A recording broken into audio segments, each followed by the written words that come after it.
Bom dia. Nessa manhã de quinta-feira fria aqui em Minas Gerais, a gente vai conversar daqui a pouco sobre adictos refratários. O que vem a ser essa ideia de adicto refratário? Bom, um paciente refratário, um doente refratário, vamos assim dizer, na medicina é aquele que não responde a tratamentos. Já foi aplicado vários tratamentos, várias tentativas e a resposta dele é insatisfatória. E a gente vai ver que na adicção, muitas vezes, isso é uma resistência ou uma rebeldia insana, né? A gente não quer, na verdade, a gente não teve despertar espiritual, a gente não quer ingressar pelo novo e vivo caminho da recuperação, e nós ficamos estagnados como um refratário, presos no vácuo. É isso que a gente vai ver hoje no canal Reabilitação Integral, o novo e vivo caminho da recuperação diária. Tem reunião hoje, hein? Bom dia novamente aos senhores. Ontem a gente conversou sobre o bom propósito das drogas, né? Uma coisa bem contraditória, parece o título, né? O bom propósito das drogas. Só que a gente viu que as drogas, na verdade, a essência delas é para nossa, para prevenção de alguma doença, para cura, para o tratamento, sim. E nós, né? Eu até fiz uma dinâmica de para lá e para cá. O lado de cá era o lado da bênção, o lado das coisas boas. Por exemplo, o tabaco é usado para cura de vários sintomas, o álcool, o vinho, né? Mas a gente, na nossa inteligência transeado, transformamos a bênção em maldição, né? Hoje a gente vai falar sobre um problema que acomete a muita gente, muitas pessoas em recuperação. Porque é um mistério, na verdade, né? É um mistério que a gente até brinca, é um mistério. Por que a gente não consegue ficar limpo muitas vezes? Né? Por que a gente não consegue parar de usar droga? Por que a gente não consegue deixar um hábito, um mau hábito, um vício para trás? A gente tenta vários tratamentos, várias formas, aplica vários métodos, tenta teoria cognitivo-comportamental, tenta Daytop, tenta Mindfulness, tenta TRE, tenta Celebrando a Recuperação, que é depois, tenta 12 Passos, GAA, DNA, tenta a Bíblia, não tenta nada, mas não consegue ficar limpo, né? E aí a gente vai para um conceito que é da medicina, de pacientes que não respondem a tratamento, que tenta todas as coisas para o cara curar, para o cara ficar curado, e o cara não responde ao tratamento, ou tem uma resposta insatisfatória. É chamado de paciente refratário, uma pessoa assim. Porque é tentado várias coisas para o cara melhorar, por exemplo, uma doença, e o cara não melhora, o cara não tem a cura. Ele é chamado de paciente refratário na medicina. Para nós, que trabalhamos com dependência química, com dependência, com abuso das nossas vontades, eu dei um nome, adictos refratários. Nem o nome não, isso aí já é normatizado, mas a gente vai trabalhar essa ideia de um adicto refratário. O que vem a ser um adicto refratário? É aquela pessoa, eu poderia me incluir nisso algumas 24 horas atrás, já passou por várias internações, por vários métodos e não conseguia ficar de pé, não consegue se recuperar, sempre está recaindo. Uma clínica passa um tempo limpo, passa outra clínica, cai de novo. Aí é um tratamento, tem clínica que é evangélica, tem clínica que é espírita, tem clínica que é não sei o quê, e o cara não consegue ficar limpo. Por quê? Né? A gente, na verdade, a gente já sabe a resposta, só que vamos trabalhar a ideia, né? Um adicto refratário é aquele que tem uma resistência natural imposta ou é aquele que se rebelde, tem aquela rebeldia insana escolhida. A gente vai ver que muitas vezes essa resistência provém dessa rebeldia, que é insana, que eu escolho me rebelar, eu escolho ser indiferente, ser intolerante, fazer assim, eu não quero, e em eu me rebelando, eu adoeço, eu fico pinel, e aí a minha resistência se torna imposta. Vamos ver isso. Definição. O que é refratário? Refratário é alguém que não responde aos tratamentos, acabei de falar, não responde aos tratamentos convencionais ou que apresenta uma resposta insatisfatória a esses tratamentos. Eu estou internado, a minha família paga caro, deposita esperança, né? Tem profissionais bons, um corpo de funcionários bons, mas quando eu saio, eu não duro um dia na minha casa limpo, eu não duro uma semana. A culpa é de quem? É do método ou a culpa é da pessoa, né? Pode ser. A maioria das vezes é da pessoa. Às vezes tem lugar que é ruim mesmo, que não trabalha. Não trabalha a psique do cara, não trabalha a emoção do cara, né? Não trabalha nada. O cara só fica lá, só passando tempo. Já passei por lugar assim também. Mas, por via de regra, a culpa é da pessoa, do indivíduo. A pessoa não há esforço, ela não quer mudança, os sintomas persistem, porque eu não mudo minha forma de pensar, eu não mudo minha forma de agir, eu continuo egocêntrico, eu continuo achando que eu já sei de tudo, que o cara que está na frente só repete a mesma coisa todo dia. Já pensou se não repetisse? Né?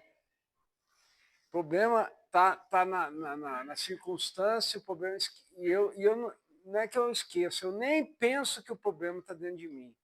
Eu nem reflito isso. Eu nem paro para pensar, fazer uma análise da situação e enxergar que o porquê de eu estar internado, por exemplo, o porquê de eu estar sofrendo, o porquê de eu estar sofrendo revés, eu só estar ouvindo não, a culpa é minha. Na maioria das vezes. Na maioria das vezes. Os sintomas persistem, as recaídas são frequentes, e não há esforço, não há mudança. O problema é o método. O problema está onde? Né? Paulo escreve para Timóteo, na segunda carta dele, ele fala assim, ó, haverá um tempo, ó, ele fala isso há 2000 anos atrás, ele falou assim, haverá um tempo que as pessoas vão sentir coceira no ouvido de ouvir a verdade, sabe? Elas vão se cercar de falsos mestres para ouvir só o que elas gostam de ouvir. Eu podia muito bem ficar aqui falando só coisas que você gosta de ouvir, igual eu fui questionado algumas 24 horas atrás aí por um companheiro, que eu era muito duro, que trazia só um discurso negativista, né? E você quer que eu fale só, Mel, que você tá bom, que você não precisa estar aqui, não? Eu vou estar mentindo, vou estar indo contra quem eu sou, vou estar indo contra a minha realidade, né? Você vai estar indo contra até seus filhos. Sim, eu não vou ficar falando, né? A minha função é igual eu falo, eu sou facilitador. O que um facilitador faz? Facilita o caminho. Mas para o caminho ser facilitado, ele tem que apontar o caminho. O caminho é cheio de coisas, cheio de verdades, cheio de regras, para dar certo. Abrir a mente, pode ser isso também. Eu sou um facilitador. O que é isso? Não é que eu facilite o seu caminho. Eu posso até facilitar quando eu te aponto a verdade. Aí você se apropriando dessa verdade, seu caminho se torna mais difícil às vezes. Você vê como é contraditório, porque a recuperação é o caminho das pedras, né? Mas pedra no sentido de pedra, de dificuldade, não das pedras que a gente gostava, ou que eu gostava, né? Algum tempo atrás. Então, por que esses sintomas persistem? Acabei de falar, Timóteo fala. Paulo fala para Timóteo, ó, eles vão querer ouvir só o que você gosta de ouvir. Mas você prega a palavra, fala a verdade, quer seja oportuno, quer seja não. Quer gostem ou quer não gostem. Quer ouçam ou quer não ouçam. Fala. Essa que é a minha função. Então eu falo, se gosta ou não, tem que falar. E eu estou falando isso para te ajudar. A sugestão é essa. Foi o que me foi passado, me foi sugerido, e eu estou tentando fazer. Então, dentro dessa realidade de resistência natural imposta, ou de uma rebeldia que é insana, mas que eu escolho fazer isso, existem as duas possibilidades. A primeira, a natural, que é uma patologia clínica. Texto básico.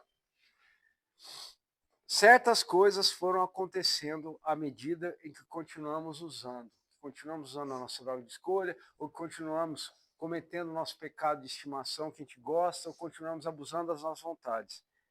Nós nos habituamos a um estado de espírito comum aos adictos, estado de espírito comum àquele que é escravo. Esquecemos de como eram as coisas antes de começarmos a usar. A gente esquece como era gostoso ficar careta, como era gostoso ter dinheiro para ir no supermercado, comprar um lanche a hora que você quisesse, assistir um programa de TV à tarde, assistir sessão da tarde, na Globo, de boa, jogar um videogame, jogar um jogo de dama, um jogo de tabuleiro em casa, coisa simples, sabe? A gente esquece desenhar, chupar uma laranja de boa, vendo um jogo de futebol, né? Comer uma bolachinha de água e sal. Quantas vezes passava em casa, tinha um pote lá com a bolacha água e sal, bolacha recheada, passava nem via aqui dentro, quanta diferença faz uma bolacha, meu irmão?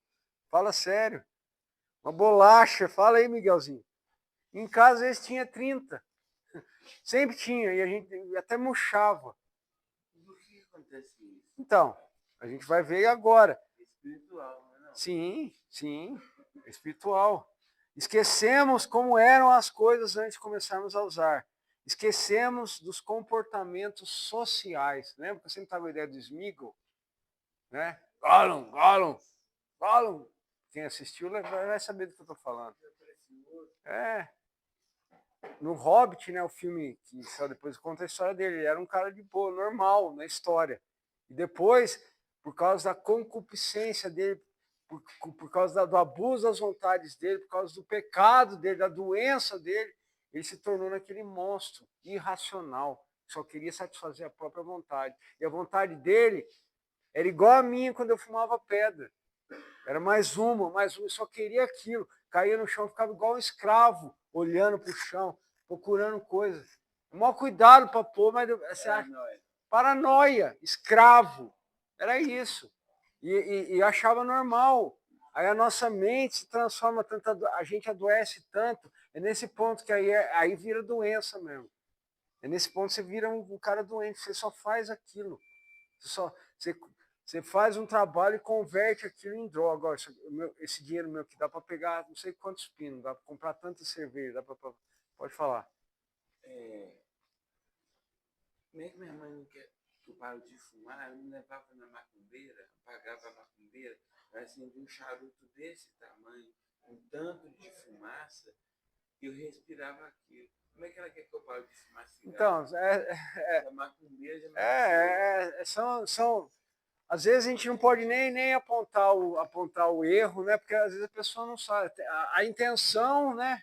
Leva. fazer uma coisa boa. Só que, entendeu? Só que. Eu que fui. Aí a culpa é do método. O problema é o método. Como é que você vai responder bem? Como é que você vai. Sua resposta ser satisfatória ao método que te é prejudicial, né? Eu entrei na culpa já 2 vezes na Andaraí, conversei com o Toninho do Diabo. O diabo é bonzinho. Eu creio. Mas voltando aqui, ó. Então a gente não quer ouvir a verdade. Por quê? Porque a gente adquire hábitos estranhos, adquire maneirismos. Esquecemos-nos de como sentir. Enquanto usávamos, vivíamos em outro mundo, alienação, isolamento, sozinho, e alienação, minha própria bolha. Experimentávamos apenas pequenos períodos de realidade e de consciência. Né? Tem alguma coisa familiar para nós que eu acabei de ler? Isso aí era o que eu vivia antes, alienado, isolado, vivendo no meu próprio mundo, meu castelinho de areia. Um dia ruiu. Então, essa possibilidade natural, patológica, clínica, é isso que eu falei. É uma patologia clínica, porque eu adoeci porque eu quis. Resistência natural, rebeldia insana escolhida. Eu quis isso, tá? Então, e a segunda realidade, eu falei primeiro da natural e da artificial, uma patologia conquistada. Eu vou atrás da minha doença. Pode ir, Luciano, tranquilo. Eu vou atrás, eu procuro, né?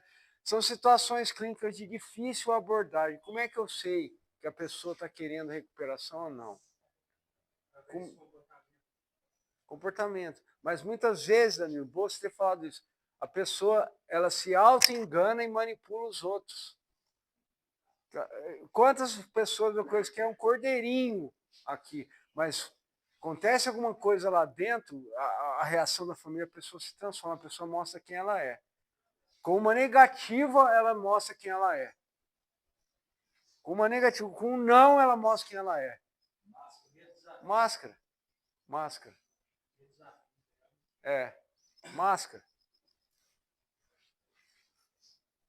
Né? Igual o teatro, né? De tristeza e da alegria, né? Ela põe aqui uma aqui, põe outra aqui. Como é que eu não vou viciar se eu fui na macumba da Andaraí também? Esse um charuto. Não, você já falou da macumba, mas é outra história isso aí. Depois, a gente vai conversar disso depois, tá? Então, Então, se não há esforço, se não há mudança, não há recuperação logo mais. Tudo isso que a gente está falando aqui, ó, gira em torno de uma pergunta. Tudo gira em torno do meu coração, na verdade, né? Houve realmente o chamado despertar espiritual? Ele falou de espiritual, é espiritual. Eu falei, houve realmente o despertar espiritual? Houve uma mudança interna? Eu consigo identificar isso dentro de mim? Ou não? Eu não consigo responder aos tratamentos porque há uma razão. Porque não houve mudança. Eu só passei o tempo. Tem que se apegar com Deus. E por melhores que sejam as minhas intenções, se eu não tiver o motivo certo, eu vou fracassar no final. Por melhores que sejam as minhas intenções. Por quê? Porque aquele ditado de boa intenção, o inferno está cheio, é verdadeiro esse. Por melhores que sejam as minhas intenções. Se não houver um esforço para eu mudar verdadeiro, um arrependimento no meu coração, né? Se não houver isso, se eu não trabalhar isso, e se eu não me esforçar por isso, não vai haver recuperação. Eu vou bater e vou voltar. Refratário, está preso no vácuo, né? Essas formas de... Refratário também quer dizer uma coisa, se eu for olhar no dicionário, refratário quer dizer insubmissão, insubmisso, uma pessoa insubmissa. Quer dizer o quê? Que ela não se submete a regra nenhuma, que ela quer viver do jeito dela, que ela não respeita ninguém. Esse é o refratário. Rebeldia, insana, escolhida. Eu escolho ser insubmisso. E se eu quiser recuperação, eu vou escolher respeitar ordens, respeitar normas, respeitar horário. Eu tenho opção. Eu sempre tenho escolha, sempre. Quando eu tô com a mente querendo, eu faço, eu me submeto. Eu sou humilde. Né? Eu admito, eu me rendo. Eu sou submisso a essas coisas. Agora, quando não, eu sou insubmisso, eu não respeito nada. Eu sei de tudo. Refratário, tá? Então, tudo gira em torno de umas perguntas. Houve realmente um despertar espiritual? Por quê? Porque as mudanças, o meu linguajar, meu jeito de andar, isso muda quando há um despertar espiritual. Eu arrumar a cama, eu escovar o dente, tudo muda, meu irmão, tudo muda. O jeito de eu falar, o jeito de eu me portar, a linguagem corporal, o domínio próprio, minhas emoções, meus sentimentos vão gerar meus comportamentos, há uma mudança também. Estou falando no âmbito que houve um despertar espiritual. E a renovação da minha mente, as minhas realidades, eu sei o que é real agora, eu não fico viajando, achando que as coisas são assim. Eu não fico falando que eu sou dono do mundo. Percepção. Eu não fico viajando nas coisas, eu sei qual que é a minha realidade. Os meus relacionamentos são reconciliados também. Quando há esse despertar espiritual, a aproximação de novo das pessoas que nos amam. 3 coisas que eu vou falar aqui são práticas que a gente tem que ter para a gente não se tornar ou para a gente não continuar preso nisso. Para a gente não ser um adicto refratário. Olha para você ver como é forte. Adicto já é o escravo. Já é escravo a palavra. Refratário é um escravo que está na rebeldia, está preso, aí que não há, parece que não há solução. A praxis do tripé. Praxis é o quê? A união da teoria e da prática. Eu já falei aqui, já ensinei para vocês. A teoria, eu sei a teoria. Guardo no meu coração as tuas palavras para não pecar contra ti. Salmo 119, 11. Eu guardo no coração a teoria. A prática, né, vamos ali roubar, ali fazer um negócio aqui que vai dar certo. Não, cara, porque está errado. Prática. Teoria unida à prática. Praxis. A praxis do tripé. Que tripé é esse? Honestidade, mente aberta e boa vontade. É o tripé da recuperação. Né? É o tripé. É a base, sustentáculo, fundamento. Honestidade, mente aberta e boa vontade. Honestidade para saber que eu não sou super-homem. Para saber que eu tenho um monte de defeito. Mas para saber que eu sou bom em várias coisas também, que eu posso mudar várias situações. Basta eu ter boa vontade. Eu enxergar isso, ter mente aberta para enxergar e caminhar dessa maneira. Sem a apropriação disso, sem a vivência disso, não há rendição. Como é que eu vou ser submisso? Eu vou continuar sendo submisso, rebelde.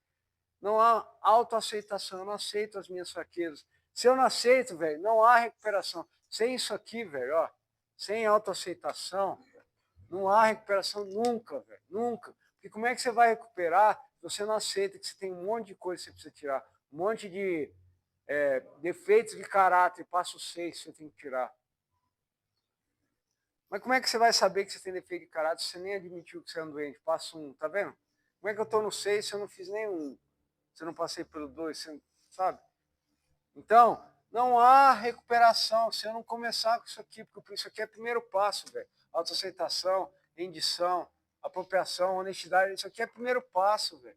Admitimos que éramos impotentes perante o nosso afastamento de Deus, ou que éramos impotentes perante a nossa adicção, ou que éramos impotentes perante o álcool e drogas, ou que éramos impotentes contra o jogo, contra o sexo, contra a pornografia. Olha quanta coisa tem. Passo 1, isso aqui, velho. A prática do passo 1. Se eu não fizer o passo 1, o passo 2 e o 3, o combo, que eu sempre falo, se eu não fizer os 6 primeiro, eu não recupero nunca. Se eu não admito, se eu não acredito em Deus, se eu não entrego a minha vida para Ele, eu estou no sal, estou na roça, né? Então, eu tenho que desconectar a minha mente, a minha ação, com os velhos padrões de pensar e agir. Gálatas 2:20, Paulo vai falar assim, ó, já não sou eu quem vive em mim, já não sou eu quem vivo, quer dizer, já não sou eu quem vivo, mas Cristo é que vive em mim. Olha só, reconhecimento, autonegação. Já não sou eu. Passo 3. Decidimos entregar nossa vida, nossas... Pode ir, Léo, fica sossegado. Passo 3, acabei de falar. Decidimos entregar nossas vontades e nossa vida aos cuidados de Deus, da maneira que nós o compreendemos. Já não sou eu quem vivo, mas Cristo é que vive em mim. Aí ele continua. E esse viver que hoje eu tenho aqui nessa carne aqui, ó, eu vivo por causa dele. Mesmo fraquejando, mesmo fazendo coisa que às vezes ele fala também, ó, por que eu faço isso? Eu não quero fazer, eu faço. Mesmo fraquejando, mesmo errando, mesmo recaindo, mesmo estando de novo internado, mas eu estou tentando melhorar, não estou mais refratário. Eu tenho uma consciência, eu quero melhorar. A pessoa que está assim não está nem com nada. Está presa, não responde a nada, inerte. Inerte, sabe o que é, né? Uma coisa inerte. Olha o Lula indo, olha o Lula vindo, sabe? Aquela historinha, olha a recuperação indo, olha os anos passando, olha todo mundo casando, olha você ficando para trás, e você não mexe. E a vida passa. Olha seus filhos crescendo, olha sua família morrendo, e você lá parado, procurando usar, procurando as coisas, sabe? Pode ir, pode deitar, pode ir lá. Então a praxis do tripé é essencial. Pode deixar, deixa aí que eu uso, é minha, que eu estou usando. Toma, meu jovem, vai com Deus. Primeiro passo, a praxis do tripé. Segundo, a reavaliação de crenças e valores. No que eu acredito? Eu volto para o passo 2, eu falei passo 1 aqui, agora estou falando do segundo. Já falei do 3 também. Reavaliação de crenças e valores. No que eu acredito? Qual que é a minha visão da vida? Eu creio no quê? O que eu quero? Aí eu já amplio a ideia. O que eu quero para mim quando eu sair daqui?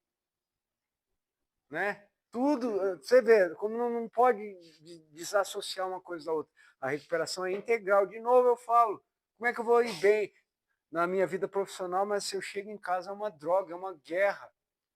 Não tem como separar, porque a minha vida é integral. Eu sou o Nefton lá e sou o Nefton aqui. Eu não posso mais ter ânimo dobre. Igual está lá em Tiago. O Tiago fala, homem de ânimo dobre, inconstante em todos os caminhos, não vai conseguir nada. Enquanto você continuar sendo inconstante, você não vai conseguir nada, meu irmão. Você vai continuar refratário. É difícil encarar isso, mas é a verdade. É a verdade. Já tentei de tudo. Já fiz tudo que eu podia fazer por aquele menino. A mãe fala às vezes, ou a gente mesmo fala, ó, eu já tentei de tudo, velho. Eu lembro que numa das internações minhas, em 2008, primeiro dia, cara, quando eu cheguei, Desafio Jovem Ebenezer, velho, lá em Jacareí. Meu Deus do céu, cara. Nossa, que perrengue. Eu fiquei 9 meses lá. Quem passa pelo Desafio Jovem, passa qualquer coisa, velho, tá ligado? Vai, deixa eu voltar, porque a minha cabeça vai longe quando eu lembro. Primeiro dia eu cheguei lá, sentado, assim, o cara esperando para fazer a ficha. O senhor sentou do meu lado e falou assim, você tá aí por causa do quê? Crack tal, não sei o quê. Crack é igual casamento. Até que a morte os separe. Eu nunca mais esqueci disso, cara. Nunca mais esqueci disso. Sentado do lado, ruim, na rebordose que eu tinha usado na noite anterior, né? Depressivo, porque eu estava sendo internado de novo, perdi. E não foi a internação que minha mãe levou, não. Foi 2 amigos meus, que nem era de igreja, nada, que me levaram porque viram minha situação. Estava em situação de indo para a rua, porque eu tinha perdido emprego e o cara da pensão que eu estava tinha me posto para fora. Tinha pego meus poucos bens, meu ventilador, minha televisão, porque eu não tinha dinheiro mais para pagar a pensão. Então ele recolheu minhas coisas, ligou para esse amigo meu, que eu não sei nem como que conseguiu o telefone, e falou, ó, se ele não sair daqui, tá. Enfim, eu estava lá. E o cara vem e me fala assim, ó, o crack e a gente é igual ao casamento, até que a morte os separe. Cara, aquilo lá me bateu igual uma flecha no coração, sabe? Eu falei, meu, eu preciso mudar a minha vida. Pode vir, eu preciso mudar a minha vida. Preciso mudar a minha vida. Só que eu fiquei 9 meses internado nesse lugar. 9 meses. Era líder espiritual do lugar. Eu saí. No primeiro dia, eu recaí. No primeiro dia. Mesmo sabendo, dando reunião, trazendo a palavra, eu recaí. Não responde aos tratamentos convencionais que apresentam uma resposta insatisfatória a esses pensamentos. Já tentei de tudo. Refratário. Adicto, preso, escravo. Não tomava atitude para a minha vida. Meu coração estava preso no meu pecado de estimação, no que eu mais gostava de fazer. E eu não queria mudar. Eu não queria mudança.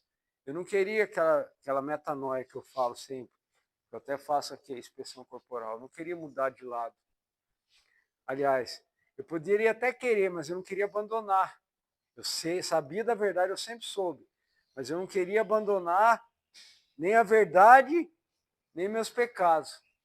Eu não queria abandonar nenhum dos dois. Eu ficava no meio, morno, estou a ponto de vomitar na minha boca. Então eu não servia nem para um nem para outro. Era pior. Recaída, uma atrás da outra. Mas quando eu reavalio isso, hoje eu posso falar, eu posso fazer isso, eu posso falar isso, porque hoje eu reavaliei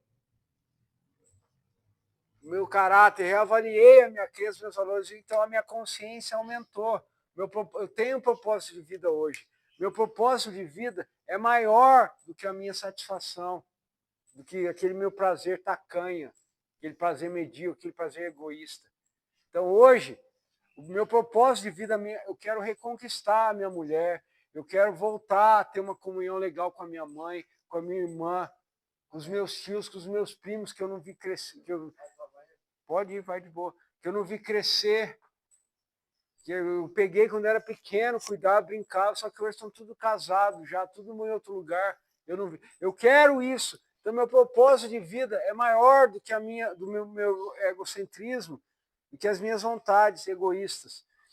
São novos níveis de recuperação. Olha aqui, ó. Novas práticas de vida, novos níveis de recuperação. Eu cometo novos erros. Eu não cometo os mesmos erros, os erros antigos. Eu faço coisas que eu não fazia antes. Mas não disso aqui. Maneirismo, coisas estranhas que eu não fazia, que eu adquiri, e foi uma patologia que eu conquistei. Por causa de uma rebeldia que eu escolhi, se tornou imposto para mim, se tornou uma coisa obrigatória para mim. Então, hoje o meu propósito de vida é maior, eu tenho novos níveis de recuperação, que nos leva para o terceiro ponto.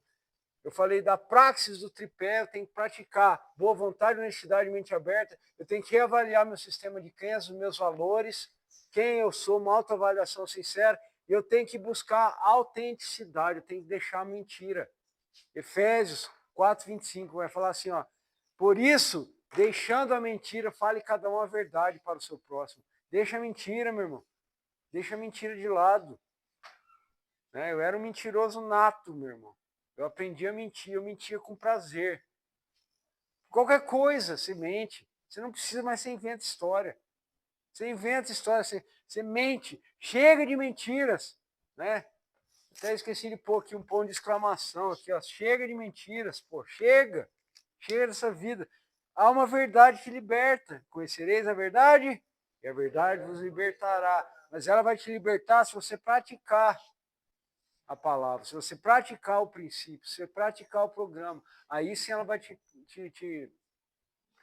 Eu encaro esse texto aqui, ó, João 8,32, assim, imagina isso aqui, ó. Onde a gente está aqui, esse telhado. Aqui eu estou aqui. Aqui é a verdade. Aqui pode chover, aqui é um grande guarda-chuva, vamos assim dizer. Pode chover, pode cair até granizo, que eu não me molho. Agora, eu escolho, ó, de novo, eu escolho sair. Aí eu venho aqui para fora. Aqui a chuva cai, aqui o granizo cai, aqui eu me molho. Mas aqui é a verdade, aqui eu estou liberto, aqui eu estou escravo. Então eu volto para a verdade. A verdade me liberta. Só que eu posso me tornar escravo de novo. É eu que escolho. Por isso que o 32, muita gente não entende. Mas Jesus não te libertou, ele libertou. Mas eu não continuei praticando, então eu voltei para o caminho. Eu tenho que continuar praticando. Por isso que o João 8,31 é até mais importante que o 32. Se permanecerdes nas minhas palavras, se você for meu discípulo, o discípulo é aquele que segue o mestre. É aquele que aprende com o mestre. É. Se pois o Filho vos libertar, verdadeiramente sereis, porque verdadeiramente libertar, o que é isso verdadeiramente? Se eu pratiquei o primeiro, o 31, que é permanecer, aí a verdade me libertou, e eu vou permanecer e vou ser livre. Mas enquanto eu ficar nesse vai e volta, eu estou brincando com a palavra. Aí para os outros, para quem vê, fala, é ineficaz esse método. Isso aqui não é ineficaz nunca. A palavra é única, é a verdade que liberta, não é uma verdade. Não é relativa, é absoluta. Então a verdade te liberta. Eu cansei de ser enganado, mas até eu ter poder falar isso, demorou vários anos para eu sair da lata de sardinha. Deixar de ser refratário. Demorou muito tempo, até eu dizer, pô, cansei de ser enganado, estou cansado de bater a cabeça, estou cansado dos resultados da minha rebeldia. Então, cheio de mentiras. Eu tenho que agregar valores e significados para a minha vida, agregar valores, agregar pessoas de bem, que pensam a mesma coisa. Agregar valores, agregar significados. Isso aqui é bom para mim, isso aqui não é. Essa palavra é boa, essa palavra não é. Dar bom conselho, ouvir bom conselho, saber ouvir, saber ouvir. Sintonia e coerência, ó, com a suposta. Eu estou supondo que para chegar nesse ponto aqui, ó, você está querendo uma nova vida para você. 3 coisas, ó, novas práticas, novos níveis de recuperação, nova vida, nova vida, nova vida. Prática do programa, prática, novos níveis de recuperação, subindo, ascendente, nova vida, novo estilo de vida. Refratários podem ser quebrados. O que é um refratário? Essas formas de lasanha, né, de marinex, é um refratário, um exemplo de refratário. Pode ser quebrado. Adictos refratários podem ser quebrantados. Ó, refratários podem ser quebrados, o material. O adicto refratário pode ser quebrantado, espiritual, o coração seu pode ser quebrantado. E pode se libertar também. Salmo 51, 17, fala assim, ó, quando Davi reconhece o pecado dele, ele fala assim, cria em mim, ó Deus, um coração puro e renova dentro de mim um espírito inabalável. Continua, esse é o 51:10. Ele pede para Deus um espírito novo, um coração novo. Deus fala assim no 17, ó, o sacrifício que o Senhor gosta é um coração quebrantado, um espírito quebrantado, um coração contrito e humilde. Ele não despreza isso. Muito pelo contrário, é isso que ele gosta. Quando você reconhece, quando você dobra o seu joelho, quando você fala, meu Deus, me perdoa pelo meu pecado, me perdoa porque eu agi loucamente. Coração quebrantado, você se arrepende, você pede perdão. Ô, Nenê, me perdoa, que eu falei mal de você aquela hora, não é assim. Olhando no olho. Isso aí, vim aqui na mesa e falei, eu queria pedir perdão para todo mundo. Aí é fácil, por atacado é fácil. Agora chega no cara e fala, olhando no olho dele, assim, me perdoa, que eu fiz errado. Eu devia ter falado, se você quiser não falar comigo, tudo bem, mas eu estou te pedindo perdão. É isso, é essa atitude. Não quis falar que esteja errado, vocês entenderam o que eu estou falando, né? Não está errado, vem aqui, mas faça aqui primeiro, depois você faz para todo mundo. Faça as duas coisas. Então, refratários podem ser quebrados, adictos refratários podem ser quebrantados e libertados. Até quando? É a pergunta para a gente fechar. Até quando você vai resistir e se rebelar contra a verdade? Até quando? Atos 26, 14. Jesus Cristo fala para Paulo assim, ó. Paulo relembrando que Jesus falou para ele quando ele perseguiu, ó, por que você está me perseguindo ainda? Por que você está indo por esse caminho? Por que você está dando murro em ponta de faca? Dura coisa é recalcitrar contra os aguilhões, é a linguagem da Bíblia. Por que você está duvidando do meu poder? Né? Provérbios 29, 1, para a gente fechar. Aquele que é advertido muitas vezes e não dá importância, será quebrantado de repente sem que haja cura. Em outra linguagem fala assim, ó, aquele que muitas vezes é repreendido e endurece a cerviz, sabe o que é cerviz? É pescoço. Fica assim altivo, ó, soberbo. Você está sendo repreendido, mas você acha que não é para você. Ó. Dane-se. Será quebrado de repente. De repente você cai, sem que haja cura. Sem que haja cura. Então, nós estamos no tempo oportuno ainda, que há cura, que há libertação, que há recuperação. Hoje o dia é oportuno. Aproveitem isso. Que Deus abençoe. Amém? Amém.